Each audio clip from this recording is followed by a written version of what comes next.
sun is shining today. It's supposed to be 70 degrees. That's a good day. Yeah. Well, good morning, everyone. And I'm sure everyone saw the Democrats' Choose Your Fighter video. We all catch that? Well, I'm here to tell you that America and Americans chose their fighter last November. They chose to send President Trump and Vice President J.D. Vance to the White House. And Americans chose Republicans to lead the U.S. House and Senate.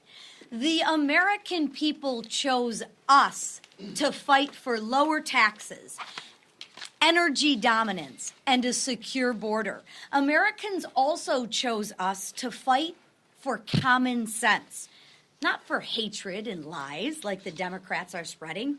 On top of spreading lies and hatred, since President Trump's return to the White House, Democrats have repeatedly embarrassed themselves and their party.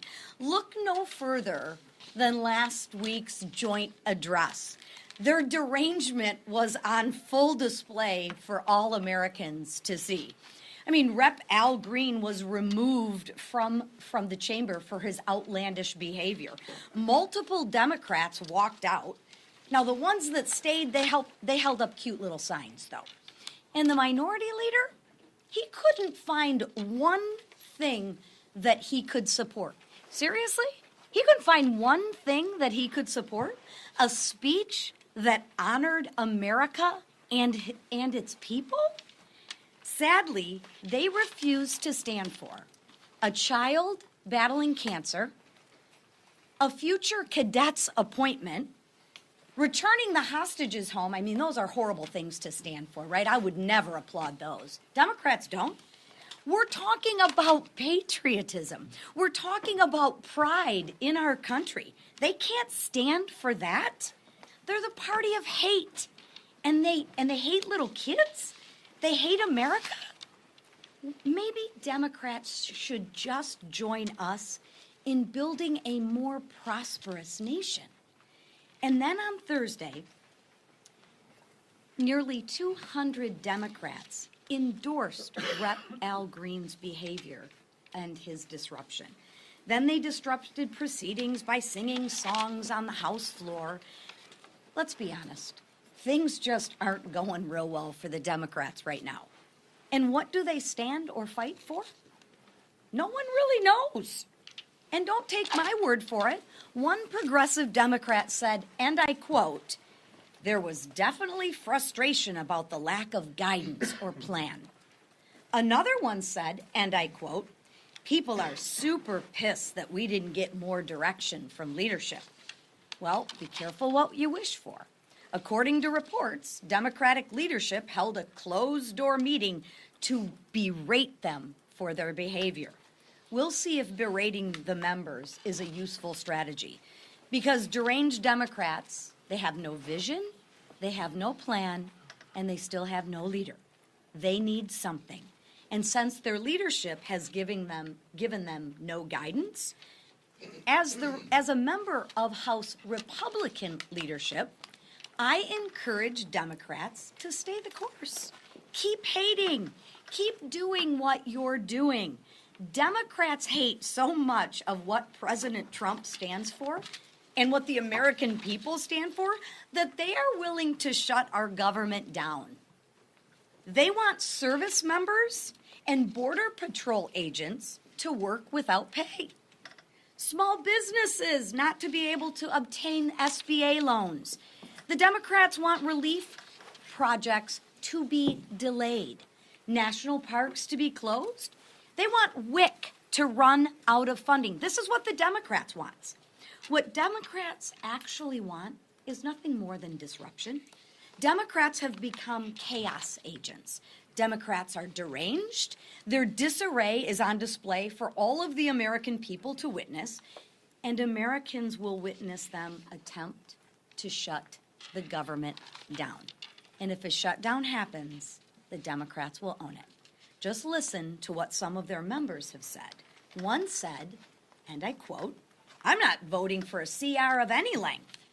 Now, they might want to read the text before they say that, because the text wasn't even out when they said that. Another said, we'd rather close down the government. And look at the House Democratic leadership letter from Friday, just filled with lies. I mean, nothing but lies. It says that this clean CR is filled with cuts. The American people are smarter than that. A clean CR, listen to it, continues to fund the government. They might need to go back and take a high school civics course. Or perhaps they're just intentionally lying or fear-mongering. I'll presume that it's the latter. But despite this, House Republicans will remain focused. We will continue to focus on fighting for common sense. We will not be distracted from delivering on the mandate for the American people. We will pass this clean CR, which freezes spending to keep the government open. It protects Social Security, Medicare, and Medicaid, and allows ICE to continue deporting illegals. It will give the Trump administration time to secure our border, and it will give Congress time to focus on delivering on the mandate in our one big beautiful bill. President Trump supports it, and we just heard the same from Vice President J.D. Vance this morning. I look forward to seeing Democrats explain to their constituents why they collectively want to shut the government down. It'll be an interesting week. So now I'd like to turn it over to Representative Celeste Malloy, a member of the House Committee on Appropriations. Celeste? I'm here to tell you why I plan on supporting the CR. As a brand new member of the Appropriations Committee and a fairly new member of Congress, I ran on right-sizing our government, cutting back government overreach, and eliminating waste, fraud, and abuse. Usually we don't think of a CR as the way to do that, but we have an administration I think has demonstrated a commitment to finding waste, fraud, and abuse and making sure we're not paying for more government than we need. And in that context, I feel good about continuing to fund the government so that Congress and the administration has time to go find the places that we need to cut back and where we need to increase spending, like the biggest raise for junior enlisted officers in the military that we've given them in a generation. This allows us to focus on tackling the waste, fraud, and abuse without any poison pills. And I think that's what's best for the American people. I think that's what's best for my constituents. So I'm going to support the CR and then get to work as a new appropriator. I'm making sure we're doing our constitutional duty of controlling the purse strings and appropriating for next year.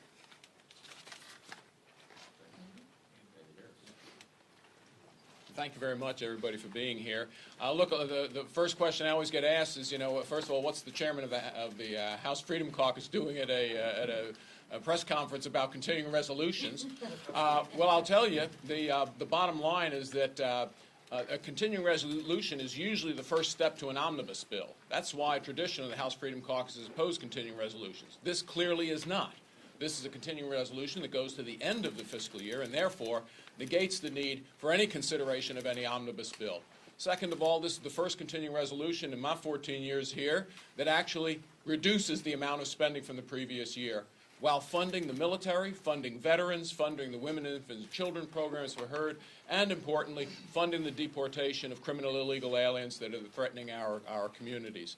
So I'm 100% behind this continuing resolution. This is not your grandfather's continuing resolution. This is a different type of spending bill that I think is the way that we need to do it in order to keep the Trump administration, Elon Musk, and DOJ to continue its promise to the American people to fight fraud, waste, and abuse in the federal government and increase its efficiency. Again, 100% support. The Freedom Caucus has issued its support of yesterday issued its support of the continuing resolution. Thank you. Thanks, Andy. Last week, we celebrated President Trump's countless victories for the American people during his joint address to Congress. This week, Congress must pass a continuing resolution so the American people can continue to enjoy win after win after win. This is the way forward. But unfortunately, Democrats in Congress would rather throw temper tantrums fueled by their hatred for President Trump than keep the government open and working for all Americans. Minority Leader Hakeem Jeffries came out against our CR, as our conference chair mentioned, before the text was even released. And now, the only way to defend his nonsensical position is to fearmonger and spread outright lies about the bill's contents. Jeffries says our CR cuts nutritional assistance and veterans' benefits. In fact, our CR increases spending in those areas. He also said it does nothing to protect Social Security, Medicare, and Medicaid. In fact, our CR does protect Social Security, Medicare, and Medicaid. And it does all of this while keeping overall spending below current levels. His lies are shameful. Congressional Democrats have made it clear where they stand, and it is not with the American people. Remember, a vote against our CR is a vote to shut down the government and strip resources from service members, veterans, vulnerable children, the elderly, and many, many more Americans. But don't just take my word for it. It's the same message Democrats have preached for years. Today, House Republicans will pass a responsible CR to keep the government open and to ensure American communities are taken care of. Will any Democrats join us, or will they continue to put their hypocrisy on full display? We're going to see. With that, I turn it over to our leader, Steve Scalise. Thank you, Whip. Last week, all Americans who watched the State of the Union saw a very triumphant President Trump who's returned to the White House with even more energy, more vigor, and more focus to work for the American people than ever before. Laying out in just 6 short weeks how much he's already done to fulfill the promises of the campaign, to deliver on the mandate that 77 million Americans came to the polls and said, we want to change the way Washington works. And they sent President Trump and J.D. Vance as the vice president to go and accomplish those things. And in 6 short weeks, so many of those things have already been accomplished, or the work and the foundation has been laid to get that done. And what did we see from the Democrats? As Lisa McClain talked about, sitting down, not even celebrating a 13-year-old boy who just beat his battle with cancer and was made an honorary member of the Secret Service. One of the most touching moments I've seen in a lot of State of the Unions. And they couldn't even stand up for that. My friends, the Democrat Party of today is a leaderless, rudderless ship. They have no direction. They have no ideas. They have no concern about the successes of the American people. They can't applaud victories for the American people. They couldn't even applaud paying tribute to the widow of a woman whose husband, as a police officer, was slain in the line of duty. That's who the Democrat Party in Washington is. So many Americans who consider themselves Democrats have left that party because the Democrat Party has left them behind. A lot of those Democrats voted for Donald Trump and voted to put us in the majority, both in the House and Senate, because they're tired of the hatred and the anger that fuels today's Democrat Party. They want to see people that are going to go to work fighting for them, and that's what we're doing. Today's another example of the House doing its job. We have a responsibility to deliver for the American people, and we're going to do it with or without the Democrat Party. You know, a lot of Democrats we all get to bring a guest to the State of the Union. A lot of them brought federal workers as their guests to the State of the Union. They seem to act like they care about federal workers. You saw a lot of Democrats over the last few weeks show up at federal buildings with some federal employees who haven't been able to find their federal headquarters to go to work for the last 3 years, using COVID as an excuse, but they showed up to protest, to rally against rooting out waste, fraud, and abuse in government. But ironically, those same Democrats who claim to care about federal workers, today almost all of them will vote to furlough those federal workers that they claim to care about. How's that for showing appreciation for the people who work for this federal government? You know, and all of them have said quotes, and the speakers laid out a great video that lays out a lot of the quotes that Democrats have made over the years about shutting down government, yet today, many of them will vote to shut down the government. And for what reason? As it's been pointed out, Hakeem Jeffries came out against the bill before the text was even filed. And still to this day, if you watched in Rules Committee last night, you heard lie after lie by Democrats who were saying things that aren't even in the bill. You know, maybe 99 pages is too long for some of them to read. We gave them the whole weekend to read the bill. They can still read it through today. The vote's going to be this afternoon. But they don't want to read the bill. They don't want to know what's really in the bill. They're just fueled by anger. Anger that Donald Trump won the election. Anger that 77 million people went to the polls and demanded a change in the way Washington works. Well, I've got a message for my Democrat friends out there. Whether you like it or not, the American people demanded change, and we're going to deliver that change for them with or without this wild, reckless, far-left, progressive Democrat Party of today. They don't represent the American people. They're fighting against the will of the American people. But we, as the Republican majority, are going to deliver for those families who are struggling, who want relief, who want help, who want to get Washington off of their back and want lower costs. We're going to do that. We passed a bill over to the Senate. We're going to urge our Senate, once we finish this bill, the Senate's got to start moving on the House budget that we sent to them weeks ago. Everybody's got a job to do around here. We're going to do ours today. And the leader who's heading that effort up is our Speaker, Mike Johnson. Thanks so much, Mr. Leader. Thanks for these extraordinary members who are behind us and participating this morning. I think the leaders stated it well, and others have said it well this morning. This is a moment of great change in Washington. It's also a moment of clarity and real contrast. The contrast was on display last week on the House floor. It was a shameful display by the Democrats. They are flailing, as is noted. They have no leader, no vision, no plan, no platform they can run on, because that was repudiated in the election. And they're in a panic mode right now, and so you see them lashing out. You see increasing profanity. There are many stories, many of you have written about this new track they've taken, the new strategy where they just scream and shout and curse at everyone. I don't think that's going to be very productive either. And you also see the contrast going on this morning. They either have an issue with reading comprehension, or they are attempting to run one of the most shameful misinformation campaigns that we've ever seen in our lives. We filed that the CR, the continuing resolution, on Saturday, and as was noted, they had already come out panning the bill that literally had not yet been seen. They said, quote, this is the House Democrat leadership team's statement on Friday. Remember, the bill was filed on Saturday afternoon. On Friday, they said, quote, Republicans have decided to introduce a partisan continuing resolution that threatens to cut funding for health care, nutritional assistance, and veterans benefits through the end of the year. Every single word of that is a lie. They just made it up. They didn't read the bill. It's nonsense. People are not buying this. And you see the contrast between one party, which is leading, moving the ball forward for the American people, and the other that is just screaming. Then the Democrats start parroting this talking point in interviews all weekend on CNN. They said, quote, it's so harmful to the American people. You know, cutting Medicaid, cutting Medicare, threatening Social Security, cutting veteran benefits. It's all a lie. You can all read the bills, 99 pages. This clean CR contains no poison pill riders, no policy riders there at all, no cuts to Medicare, Medicaid, or Social Security, zero, no cuts to veterans benefits, zero. In fact, as was noted, we plus up the accounts for veterans.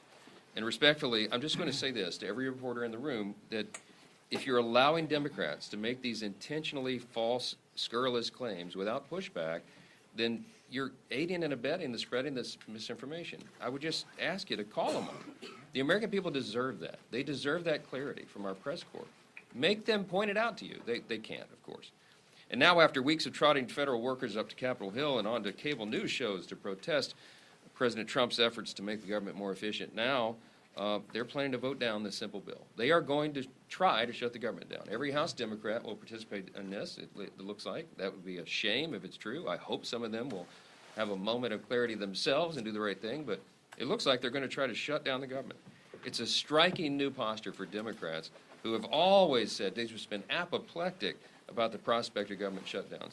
I put a video out about an hour ago on social media. I encourage you to go see that. They have been their own words. You don't need to trust us on this. But Catherine Clark, here's one little zinger from her, quote, "Not only is it irresponsible and purposefully misleading, but it's also a dangerous precedent to be threatening a shutdown," unquote. Now remember, this is in last year, years past. Pramila Jayapal, quote, "The tragedy here is all the civilian employees. It's the employees who are going to suffer," unquote. AOC, quote, "It is not normal to hold 100,000 workers' paychecks hostage. It is not normal to shut down the government when we don't get what we want," unquote. I don't think I've ever agreed with her before. She's exactly right. Jerry Nadler said, quote, "Shutdown is really an extremist policy designed to appeal to an extremist base and hold the whole country hostage." Yeah, we agree. So they and all their colleagues need to do the right thing. Democrats have been insisting they're fighting for federal workers. You're about to see, again, on vivid display, very clear the contrast. You will see one team that is working to fund the government and make sure we do the responsible thing. And you're going to see another posing the CR because they've now exposed the truth. They're not for federal workers. They're not for anyone. All the people they've said in the past that are going to be harmed would be by their votes. They're using federal employees as props. They're using Medicaid benefits and Social Security checks as cudgels in this thing. The threat of government shutdown, they're using it as some sort of attempt to wrestle power away from the President of the United States, who overwhelmingly won the popular vote, the Electoral College, in every single swing state. Here's the bottom line. If congressional Democrats refuse to support this clean CR, they will be responsible for every troop who misses a paycheck, for every flight delay from reduced staffing at TSA, for every negative consequence that comes from shutting down the government. I understand they have an important retreat this week. Boy, I'd love to be a fly on the wall at that party. Comes at a critical time since they don't have a leader, a message, or a platform. And I'm just going to say this. If our Democrat colleagues want to increase their 21% approval rating with the American public, they ought to start by doing the right thing and keeping the government open. I think that'd be a great first step. So I'll take questions. Chad. Speaker, good morning. You continually criticize the Democrats. Doesn't that imply that you don't have the votes on your side? Because you wouldn't need Democratic assistance to keep the government open. No, we will have votes. We're going to pass the CR. We can do it on our own. But what I'm saying is Democrats ought to do the responsible thing, follow their own advice in every previous scenario, and keep the government open. It's their choice. I wish it could be a unanimous vote in the House chamber today. That would be a great thing for America. But they're not going to do it, Chad, because they're on this lost, they're wandering in the wilderness, and they're cursing the sky at the same time. And you're going to see that today. They're going to vote no, and they're going to come out and try to pan it. They're going to lie about it. And we're calling on you guys to call them to account. They can tell you the truth about the bill. They didn't read it before they said all the nonsense. So ask them that. Mr. Speaker, the President went after one of your own colleagues yesterday, Thomas Massey, who does plan to vote against this. He says he should be primary. Do you agree with the President? Should Thomas Massey be primary for his vote against this? Look, I'm in the incumbent protection program here. That's what I do. Speaker of the House, and you know me and my style and my, the way I do this job. I bless those who persecute me, right? So Thomas and I have had disagreements, but I consider Thomas Massey a friend. He's a thoughtful guy. I guess I'll tell you he's doing what he thinks is right on this. I just vehemently disagree with his position, but I'll leave it at that. Mr. Speaker, you in the past did not vote for CRs when you were a rank and file member. You have said in the past that you were done with short-term CRs. By my count, my math might be a little off. This will be the 5th continuing resolution that you're presiding over as Speaker of the House. Yeah. What do you say to your conservative colleagues who have heard you in the past promise that you were going to start to go through a regular appropriations process, but yet again find themselves in a position where they have to take a difficult vote on a CR? Yeah, it's a great question. I'll rewind and replay the chairman of the House Freedom Caucus here, Dr. Andy Harris, who said it so well.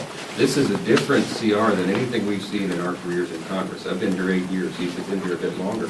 It normally is something that's a patchwork to give us more time to try to get to the appropriations process. This is totally different.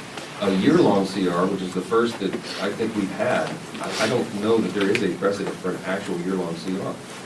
It solves the problem because it freezes federal spending, it takes care of these immediate priorities that have been articulated here, and it allows us to move forward with changing the size and scope of the federal government. There is a seismic shift going on in Washington right now. This is a different moment than we have ever been in.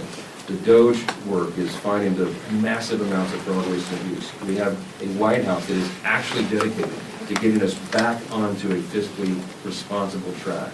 We're going to scale down the size of the bureaucracy and the agencies, which has become the fourth branch of government. None of that was present or true before. When I became Speaker, I inherited a real mess. We had Joe Biden in the White House. We had divided government, and it was a very difficult thing for us to navigate through. I didn't get to do anything I wanted or thought was really important for the country. I did what we had to do, what was necessary, what we could get 218 votes for. This is a totally different scenario. By doing the CR this time, it actually is the responsible play and the conservative play, because we are conserving the resources of the American people. And this is something that all of us have wanted to do our whole careers, and we now have the opportunity. So will this be your last CR, sir? Will you support a CR in the Well, future? now, this is what I expect, is that this White House is going to actually do its job. What a concept. This White House is going to send us a budget that hasn't been done in a while. This White House is going to send us a budget that's going to request funding for a smaller, leaner, more efficient, effective, accountable federal government. That is a new paradigm for us, and we're excited about that. That's what we'll be working on as soon as we get FY26 off the table. FY25, we turn to FY26, and that's when we have all the cuts and the savings that will be actualized at that point. There's a process, as I've explained it here. You have to qualify those savings, you got to quantify them, and then you codify it. Well, the codification process comes for FY26. You're going to see the administration and the Congress working in tandem to provide and present a better government for the people. And that is something many of us ran for Congress to do. That day is now upon us, and we're excited about it. Mr. Speaker, the stock market plunged yesterday. It's going down again today. Part of the reason is because of President Trump's policies on tariffs, including the ones that were just introduced this morning. Can you comment here? Does Trump need to rethink what he is doing, given the chaos that we're seeing in the stock market? This is how I feel about it, many of us feel about it. The president has already proven what he can do on the economy. This is not theoretical. Look at the first term of the Trump administration. Prior to COVID, we've talked about this many times in here. After the first 2 years of the Trump administration, we had the greatest economy in the history of the world, not just the U.S. Go check it. We had every demographic was doing better. All votes were rising. We had a thriving U.S. economy. We were booming, and that's because of the policies and the strategy that President Trump led and delivered.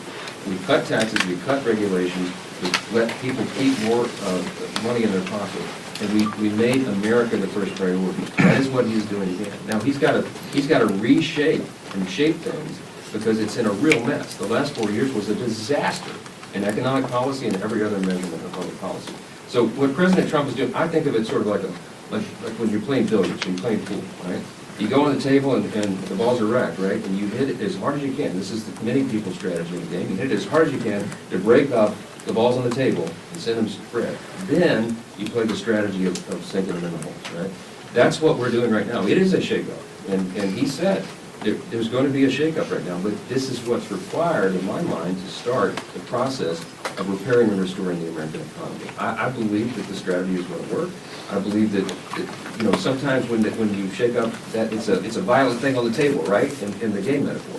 But it always works out well in the end, and I think you've got to give him time. He's been in office for just over, 50 days? This is the 51st day in office. Give the president a chance to have these policies play out. That's where we are. Okay, Mr. Speaker, in your estimation, what crime did Mahmoud Khalil commit to warrant his arrest, detention, and the potential revocation of his green card? Let me tell you something. I went to face down the angry mob at Columbia at the height of that stuff, when the pro-Palestinian, pro-Hamas protesters were there. I'm telling you, this is my own observation, not something I read in the newspaper. It was dangerous. I met with Jewish students before we went to campus who were hauled away off campus because they were instructed by the administration not to come to class, which they paid for fear of their physical safety. The administrators there refused to take control of that campus. They refused to allow the PD to come, the police department to come in and take control, and it turned into a chaos. The president has since been removed, and now they got the same problem again. Columbia and other universities, they have to keep control of campus. The first responsibility of an administration is ensuring the safety of the students who are paying tuition to be there, for crying out loud. This madness has to stop. We have to get control of it.